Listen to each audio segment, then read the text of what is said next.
Hi everyone. आज के video lecture में हम फाइनली स्टार्ट करेंगे बेयर्स कैटेगरी थ्योरम। इससे पहले हमने पढ़ा है dense set, nowhere dense set, first and second category subset. ठीक है, तो उन चीज़ों के बारे में आपको पता होना बहुत ज़रूरी है to study Baire's category theorem. ठीक है, अभी भी बेयर्स कैटेगरी थ्योरम को पढ़ने के लिए हमें एक छोटा सा कॉन्सेप्ट और जानना बहुत इंपॉर्टेंट है। ठीक है, तो हमने लास्ट लेक्चर में पढ़ा था nowhere dense set, nowhere dense set.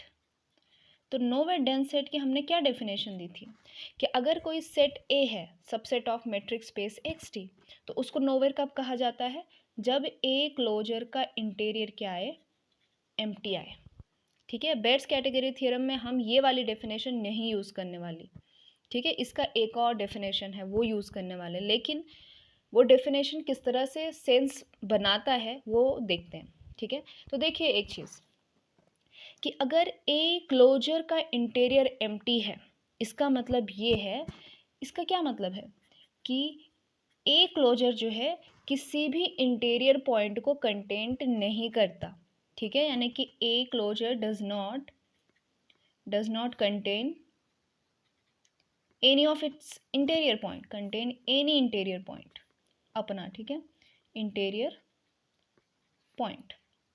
तो अगर मैं मेट्रिक स्पेस एक्स डी से एक ओपन सेट जी लेती हूँ, ठीक है, यहाँ पे जी क्या है, एक ओपन और नॉन एम्प्टी है। ठीक है, नॉन एम्प्टी ओपन सेट।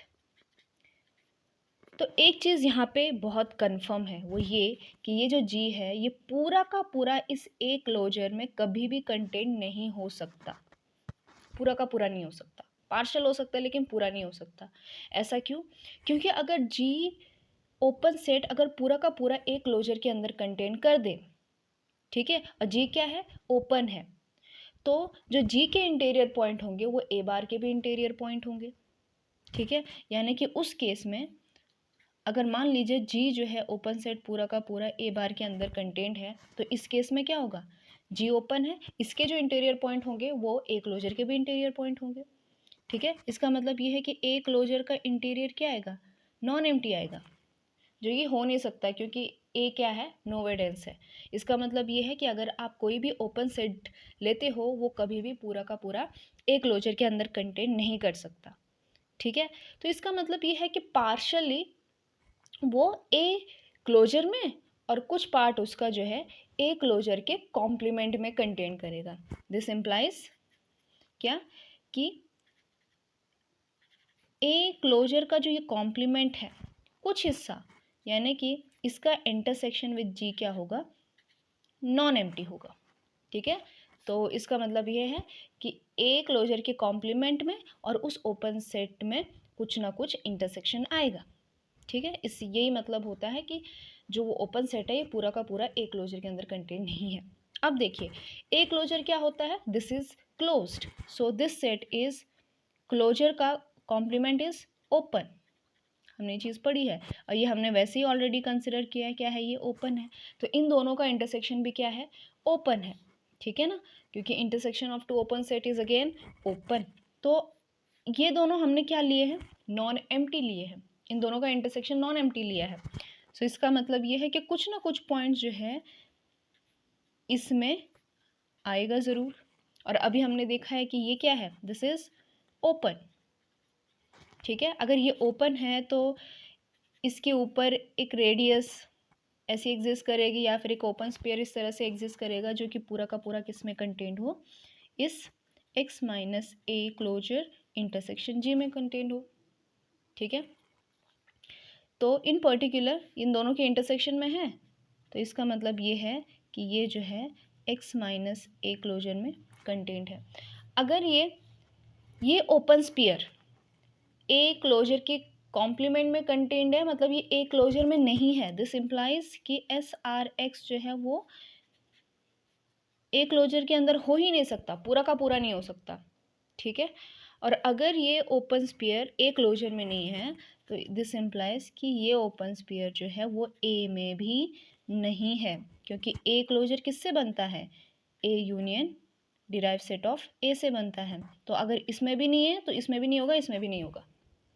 ठीक है, ये चीज़ बहुत क्लियर है। तो यहाँ से क्या पता चलता है कि अगर ये पूरा का पूरा इस ए में कंटेंट नहीं है, इसका मतलब है S R x intersection A क्या आएगा, एम्प्टी आएगा। तो यहाँ से हमारी नई डेफिनेशन आती है नोवेयर डेंस सेट की।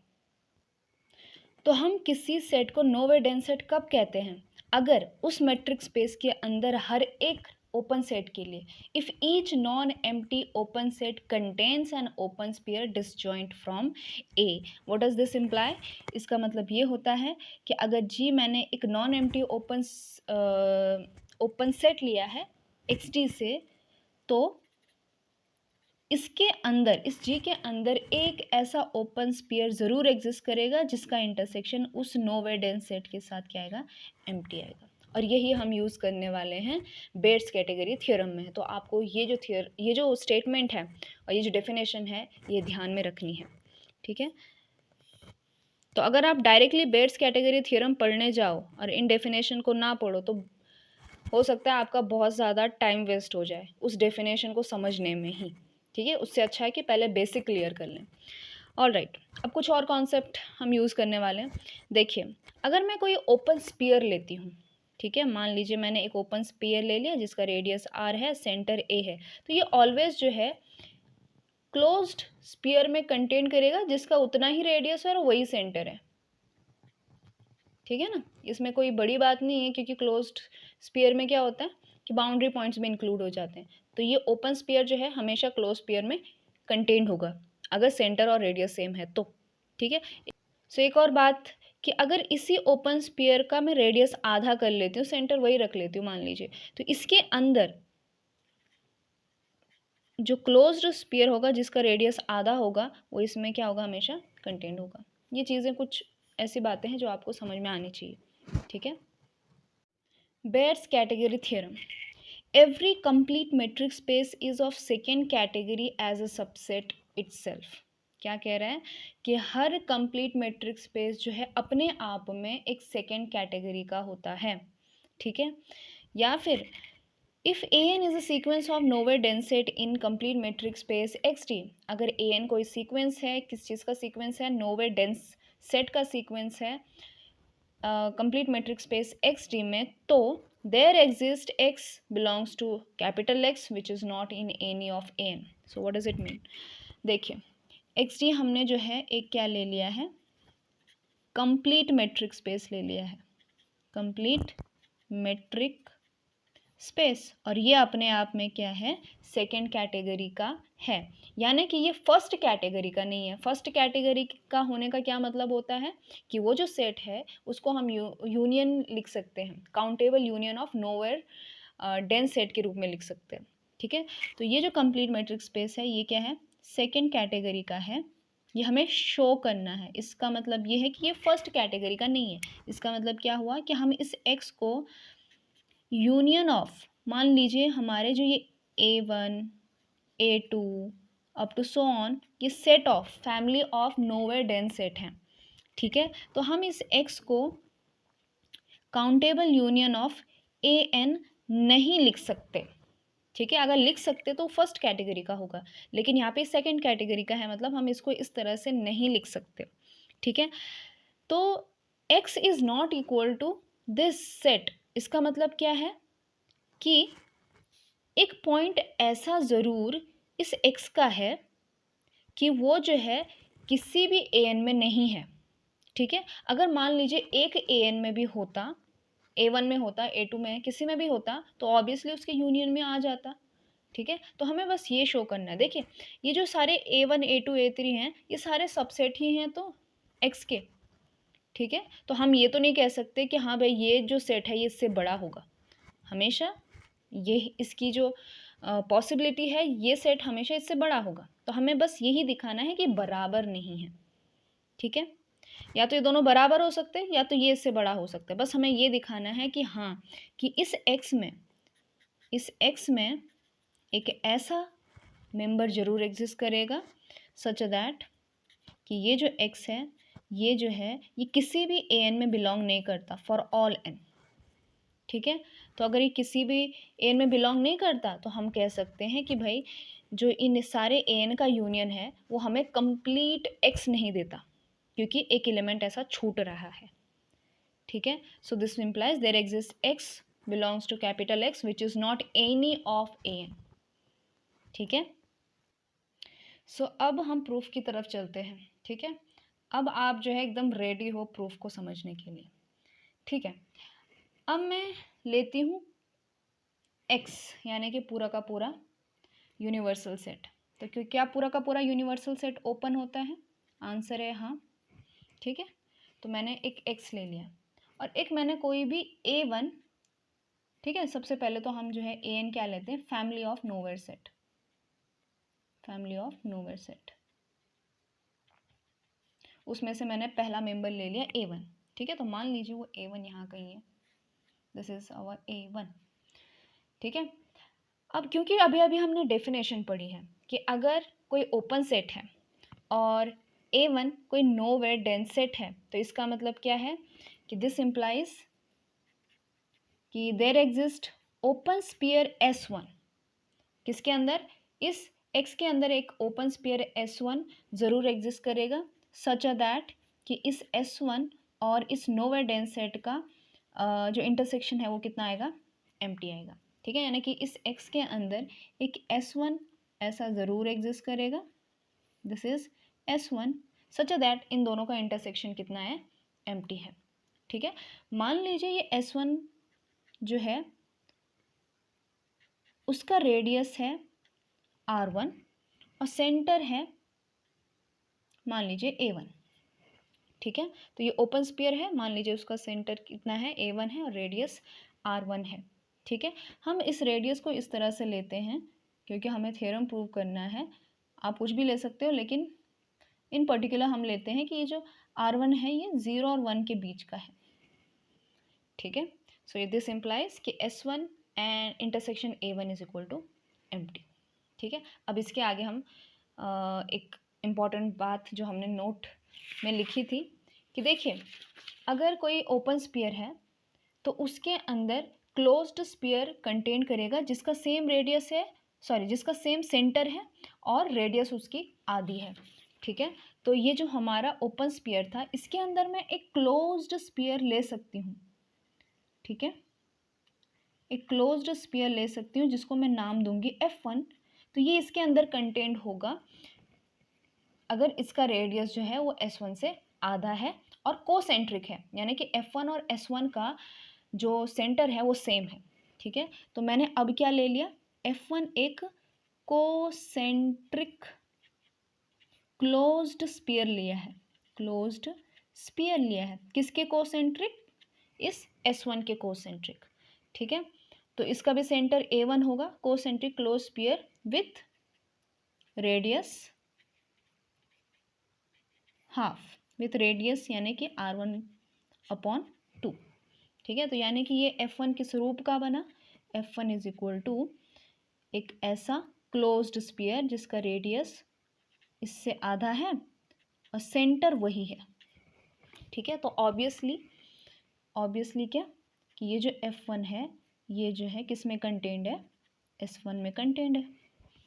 ठीक है, ऑल राइट, तो यहाँ पे एक और चीज़ क्लियर है। देखिए अगर S1 और A1 का इंटरसेक्शन एम्प्टी आ रहा है तो F1 का और A1 का इंटरसेक्शन पे क्या आएगा? एम्प्टी आएगा, क्योंकि बड़े सेट के साथ इंटरसेक्शन एम्प्टी उस सेट का, तो छोटे वाले के साथ भी क्या होगा? एम्प्टी होगा। ये चीज़ भी आपको ध्यान में रखनी है। ठीक है, हाँ, तो यहाँ पे जो है जो रेडियस है हमने वो क्या कर दी? आधी कर दी है। तो इसका मतलब ये हो गया कि अब यहाँ पे रेडियस कैसी हो गई है? आधी हो गई, यानी कि 1/2 से भी छोटी हो गई है। क्लियर है? एक और चीज़ मैं कहना चाहती हूँ, ये तो मैंने रेडियस के टर्म में कहा, लेकिन अगर मैं F1 के डायमीटर की बात करूँ, ठीक है, सबसे पहला क्वेश्चन तो स्टूडेंट के दिमाग में यही आता है कि हम ऐसे क्लोज पेयर ले क्यों रहे हैं? ठीक है, ओपन क्यों नहीं ले रहे हैं? लेकिन जैसे जैसे हम थ्योरम प्रूव करेंगे आपको पता चलेगा कि हाँ ऐसा क्यों है, और डायमीटर भी मैं क्यों बता रही हूँ वो भी आपको समझ में आएगा। ठीक है, सो मैं इसका डायमीटर भी कंसिडर करती हूँ। तो देखिए diameter of F1 is what? Is less than, इसको बस 2 से मल्टीप्लाई कीजिए, R1 which is less than 1। ठीक है, तो basically diameter of F1 is less than 1। Alright, अब देखिए, अब मेरा सेकंड स्टेप, ये मेरा पहला, सेकंड, अब हम यहाँ तक पहुँच गए हैं F1 तक। अब मैं लूँगी F1 का interior, taking interior of F1, that is F1 interior. ठीक है, अब मैंने इस F1 का इंटीरियर ले लिया। अब आपको पता है जो इंटीरियर होता है वो क्या होता है, उस सेट के अंदर कंटेंट होता है। इंटीरियर जो है वो बड़ा नहीं होता, क्लोजर बड़ा होता है, इंटीरियर छोटा होता है। ठीक है, तो ऑब्वियसली ये F1 इंटीरियर जो है इस F1 के अंदर कंटेंट होगा। ठीक है, तो इस F1 के अंदर कौन है, F1 इंटीरियर है। लेकिन इसकी खास बात क्या है कि ये जो F1 इंटीरियर है ये एक ओपन सेट है। ठीक है, अगर ये ओपन सेट है तो मैं एक दूसरा कोई नोवेयर डेंस सेट लेती हूँ A2। तो देखिए F1 इंटीरियर ओपन सेट है और A2 मैंने दूसरा फैमिली का मेंबर ले लिया जो कि क्या है, नोवेयर डेंस है। ठीक है, दिस इम्प्लाइज, फिर से वही चीज़, यहाँ पे हमने क्या लिया था, X किधर गया, हाँ X ओपन लिया था, A1 क्या लिया था, नोवेयर लिया था। तो हमने ऐसा कहा था कि इसके अंदर ओपन स्फीयर एग्जिस्ट करेगा जिसका इंटरसेक्शन एम्प्टी आएगा। अब मेरा ओपन सेट कौन हो गया है, F1 इंटीरियर ओपन सेट हो गया है, A2 जो है वो नोवेयर हो गया। तो फिर से बाय डेफिनेशन इस F1 इंटीरियर के अंदर देयर एग्जिस्ट S2। ठीक है, तो इस F1 के अंदर F1 इंटीरियर है, इसी के अंदर हमारा क्या एग्जिस्ट कर दिया, एक S2। ध्यान रखिए ये S2 जो है F1 इंटीरियर के अंदर है। एक देखिए बाहर कहीं और नहीं हो सकता, इधर कहीं नहीं हो सकता ये S2 जो है F1 के अंदर ही होगा। ठीक है ना, क्योंकि F1 के अंदर F1 इंटीरियर है और F1 इंटीरियर के अंदर हमने क्या एग्जिस्ट करवाया है, एक ओपन स्फीयर एग्जिस्ट करवाया है। तो ये नहीं सोचना कि ये जो ओपन स्फीयर है ये कहीं और आएगा। ठीक है, सो देयर एग्जिस्ट S2, मतलब एक ओपन स्फीयर सच दैट क्या कि S2 का intersection with nowhere dense set A2 कितना आएगा, एम्प्टी आएगा। ठीक है, ओके, तो मान लीजिए ये S2 किस फॉर्म का है, S2 मान लीजिए एक ओपन स्फीयर है जिसका रेडियस इस बार क्या है, R2 है, और सेंटर कुछ भी हो सकता है क्योंकि हम ये कह रहे हैं ना कि देयर एग्जिस्ट, ज़रूरी नहीं है वही सेंटर हो A1। तो there exist any member A2 जिसका intersection with A2 is empty. ठीक है, ओके, अब हम यहाँ तक आ चुके हैं, एक बार इनकी रेडियस की भी बात कर लें। ठीक है, तो देखिए F1 की जो रेडियस थी वो क्या थी, 1/2 से छोटी थी। ठीक है ना, F1 का रेडियस क्या था, R1/2 which is less than 1/2। और यहाँ पे जो S2 है, S2 जो है वो ऑब्वियसली F1 के अंदर क्या कर रहा है, कंटेन कर रहा है। और F1 का रेडियस क्या है, 1/2 से छोटा है, और S2 का रेडियस क्या है, R2 है, और इसके अंदर कंटेन है। मतलब इस R2 का भी रेडियस क्या होगा, इस R2 का रेडियस भी क्या होगा, 1/2 से छोटा ही होगा। ठीक है, अब हमें बस यही प्रोसीजर फिर से वापस रिपीट करनी है। यहाँ पे भी हमने ओपन स्फीयर लिया था, फिर हमने क्या किया था, जैसे S1 लिया था, इसके अंदर हमने क्लोज्ड स्फीयर F1 कंसिडर किया था। अब हमारी बारी क्या है कि इस S2 के अंदर एक क्लोज्ड स्फीयर फिर से कंसिडर किया जाए जिसको हम नाम देंगे F2। So this is F2। ठीक है, सो हाँ, लेकिन इस पे किस तरह का क्लोज स्फीयर होगा, कोसेंट्रिक। ठीक है ना, so let consider F2 concentric, किसके साथ, concentric with S2 closed sphere such that, या फिर विथ रेडियस, इस बार इसकी रेडियस क्या होगी, S2 के आधे, यानी कि विथ रेडियस R2/2। यहाँ पे हमने S1 लिया था जिसकी रेडियस R1 ली थी, S1 के अंदर F1 लिया था जिसकी रेडियस R1/2 थी। तो यहाँ पे हमने S2 लिया है और उसके अंदर F2 लिया है, इसकी रेडियस R2 है तो इसकी रेडियस R/2 है। ठीक है ना, हम ओपन स्फीयर ले रहे हैं, उसके अंदर क्लोज स्फीयर ले रहे हैं जिनकी रेडियस हमेशा उस ओपन स्फीयर के आधी होती है और सेंटर सेम होता है। ठीक है, ओके, यानी कि ये F2 किस टाइप का है, दिस इज एक ओपन स्पीयर है, सॉरी क्लोज्ड स्पीयर है, जिसका रेडियस जो है वो r/2 है, ठीक है, और सेंटर A2 ही है। तो ये जो F2 है ये हमेशा इस S2 में कंटेंट होगा, ठीक है। एक और बात वो ये कि अगर S2 का A2 के साथ इंटरसेक्शन एम्प्टी आ रहा है तो ऑब्वियसली F2 का इंटरसेक्शन A2 के साथ भी क्या आएगा, एम्प्टी आएगा, ठीक है। हाँ, विद सेम रीज़न, क्योंकि F2 जो है वो S2 के अंदर पूरा कंटेंट है, S2 बड़ा सेट है, उसका इंटरसेक्शन A2 के साथ एम्प्टी आ रहा है तो उसके अंदर के एलिमेंट के साथ भी इंटरसेक्शन एम्प्टी आएगा। ओके, यहाँ पे एक और चीज़ फिर से क्या, F2 के रेडियस के और डायमीटर के बारे में बात करते हैं। तो F2 का रेडियस अब कितना हो गया, इज़ लेस देन r/2, और r2 क्या है, लेस देन 1/2 है, तो दोनों तरफ 2 से डिवाइड करो तो 1/4 से छोटा हो रहा है, ठीक है। तो आप देख रहे हो 2 फैक्टर से कम कम होता जा रहा है। और डायमीटर की बात करेंगे तो F2 का डायमीटर क्या होगा, 1/2 से छोटा होगा, दोनों से मल्टीप्लाई कीजिए। ओके, ठीक है, यहाँ तक हम पहुँच गए। अब आगे बात करते, तो आगे हमने किया क्या था, तो थर्ड स्टेप में हमें क्या करना है, हम यहाँ तक पहुँचे थे F1 तक, अब हम कहाँ तक पहुँच गए हैं, F2 तक, ठीक है। तो सेकेंड स्टेप में हमने F1 का इंटीरियर लिया था, तो इस स्टेप में हम क्या करेंगे, F2 का इंटीरियर कर लेंगे, जो कि क्या होगा, ओपन सेट होगा, ठीक है। तो इस बार हमने क्या ले लिया, ये जो F2 है इसका इंटीरियर ले लिया, तो ऑब्वियसली ये इसके अंदर एक ओपन स्फीयर हो गया F2 विथ सेम एक्सप्लेनेशन, ठीक है।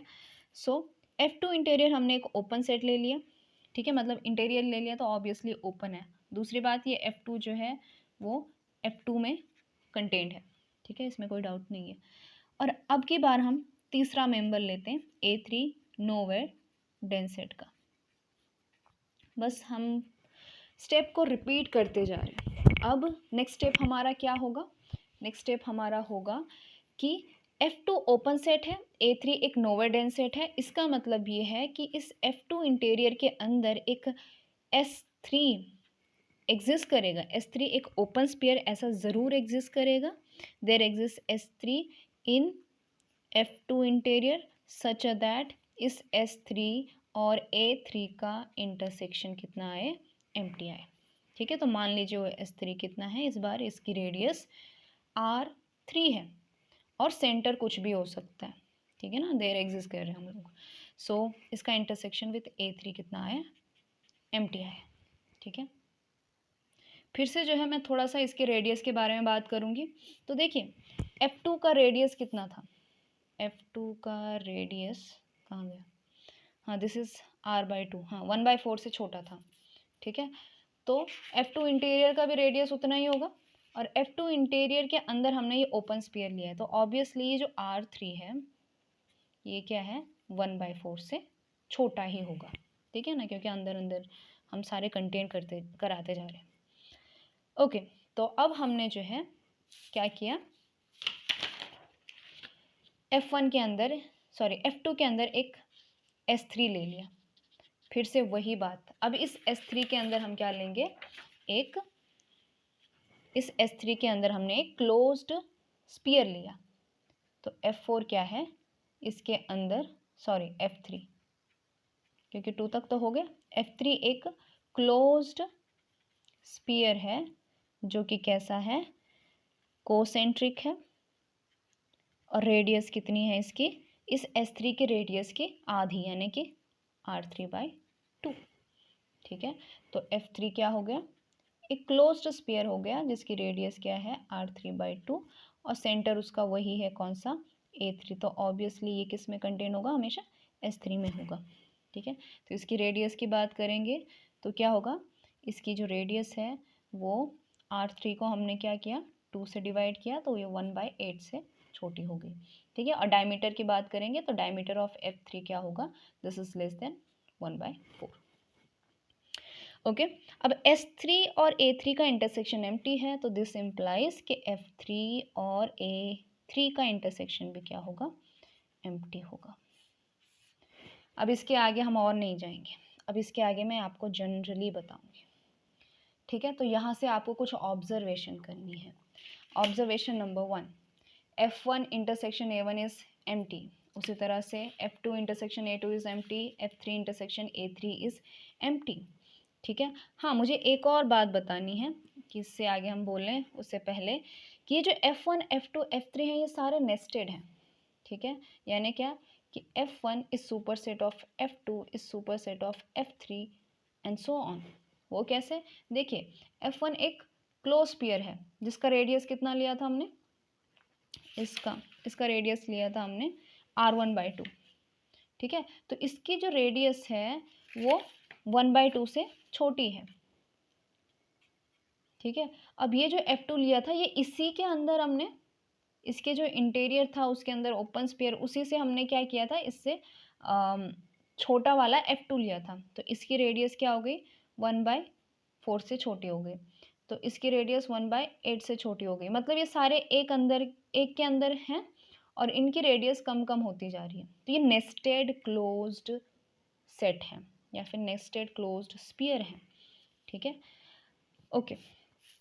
फिर F3 intersection A3 is empty. तो इसी तरह से हम कंटिन्यूइंग लाइक दिस हम क्या कह सकते हैं कि Fn इंटरसेक्शन An क्या होगा, एम्प्टी होगा।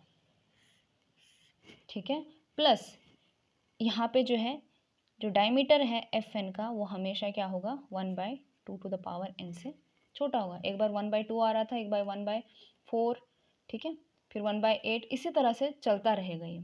तो आप देख रहे हो कि 2 के फैक्टर से इसका डायमीटर कम कम होता जा रहा है। ठीक है, सो अगर मैं n को इन्फिनिटी की तरह टेंड करूँ, n tends to infinity, this implies कि डेल्टा यानी कि diameter of Fn tends to 0। ठीक है, अब यहाँ पे हम यूज़ करेंगे कैंटर्स इंटरसेक्शन थ्योरम। ठीक है, तो ये रीज़न था आपका क्लोज्ड स्फीयर लेने का। ठीक है, सो कैंटर्स इंटरसेक्शन